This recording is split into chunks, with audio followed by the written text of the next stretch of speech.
Tasty chicken pulao ఎలా చేసుకోవాలో చూసేద్దాం. ఫస్ట్ కొంచెం చికెన్ తీసుకొని అందులో ఉప్పు, కారం, పసుపు, ఇంకా గరం మసాలా, అలాగే మెంతుల పొడి, పెరుగు కూడా వేసుకొని అయితే బాగా కలుపుకోవాలి. దీన్ని హాఫ్ అన్ అవర్ ముందైతే కలుపుకుంటే చాలా మంచిది.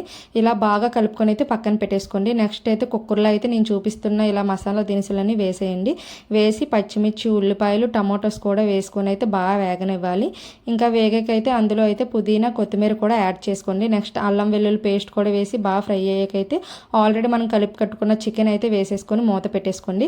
ఇక్కడ ఒక పక్కన అయితే నేను చికెన్ కర్రీ చేస్తున్నాను. అందులోకి అయితే చికెన్ కర్రీ అయితే రెడీ అయిపోయింది.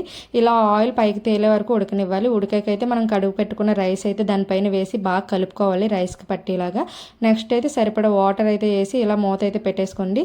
చూసారా, టేస్టీ చికెన్ పులావ్ అయితే రెడీ అయిపోయింది. ఇలా కొత్తిమీర, ఇలా ఫ్రై చేసిన ఆనియన్స్ ఉంటే పైన గార్నిష్ చేసుకోండి. చాలా బాగుంది టేస్ట్ అయితే. మీరు కూడా ట్రై చేయండి సండే కాబట్టి. అలాగే మన వీడియోస్ నచ్చితే లైక్ చేయండి, మన ఛానల్ని సబ్స్క్రైబ్ చేయండి. బాయ్.